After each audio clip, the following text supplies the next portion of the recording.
I know you missed my whiteboard a lot. It's still in great shape in case you are wondering. So, we are going to review our D string notes in another way. So, I made sure I have some nice, bright, colorful tapes on here as a reminder to where your fingers go. We're going to go one note at a time. This partners with the other D string review video. This is going to be more for figuring out exactly how it looks on the fingerboard and on the staff and on the instrument. So pulling all three of those things together. So we're not really going to do my turn, your turn in this video. If you don't have your instrument, the things that you have on the board are going to be the kinds of things you'll be doing for the next few weeks while we are virtual or until you get your instrument. If you do have your instrument, you are also going to be doing some of these kinds of activities here as well. So this is going to be important for everyone.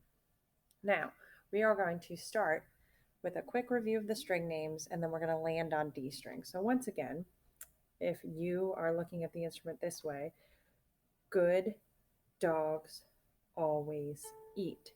E is our highest, it's our tiniest. The smaller the string, the higher the sound. When you do this in playing position, you've got that nice thumb right here on the fingerboard. Good dogs always eat. So we're starting here, D string, dogs. So the first thing that we are going to do is we are going to put it on the staff. So D string lives right here. It could be filled in and look like a quarter note like this, but it doesn't have to. It can be a half note, whole note, eighth note. We're going to be reviewing rhythms in the coming classes as well.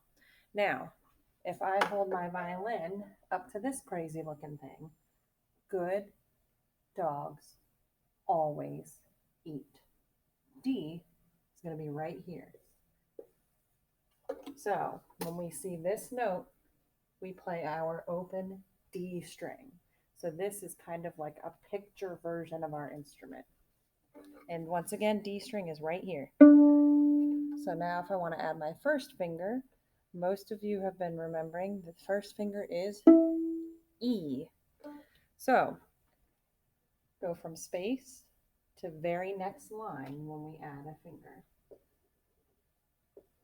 Also, if we were labeling the notes here, we would put D below, 0 above. Now, E below, 1 above. So now, look at all these crazy circles here. Wherever you see a line, that is where you have a tape. So today we are just looking at our tape notes.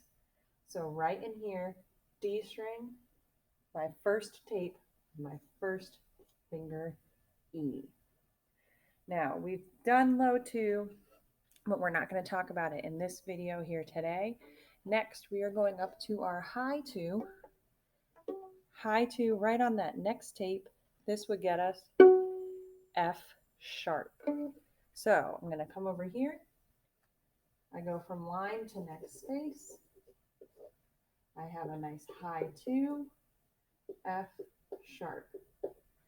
Now, instead of putting the sharp in front of the note, we are going to talk about where it is when we have it in our key signature, which is at the very, very beginning over here by our treble clef. So if we have F sharp in the piece that we are playing, we will see the sharp sign, not necessarily here, but most of the time we will see it over here. The top line is also the note F. So this sharp tells us all Fs in the piece are sharp.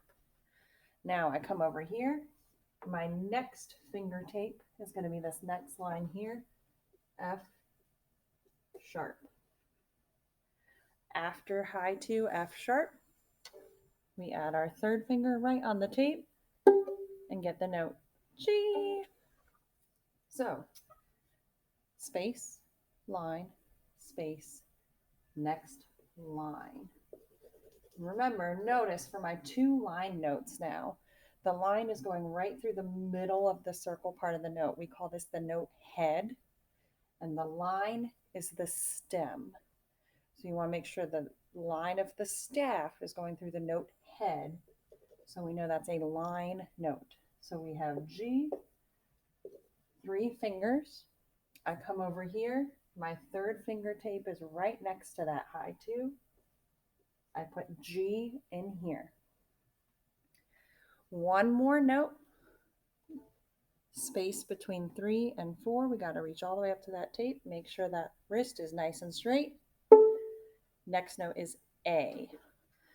So I come over here to my staff, space, line, space, line, space. That would be A, 4 fingers. I come over here, third finger tape is here. Next tape, I put A. So anytime you are asked to label music, we do it this way: note below, finger number above. Anytime you are asked to label a fingering chart, that's what we call this over here, you need to picture your instrument. Good dogs always eat. Open strings up here, finger tapes right here, and we will get into these in-between notes later. The only in-between note that we really know right now is that low 2, and that would be right here. There's no tape, but it's in that second finger area. All right, there's some D string review that's a little different than the other video.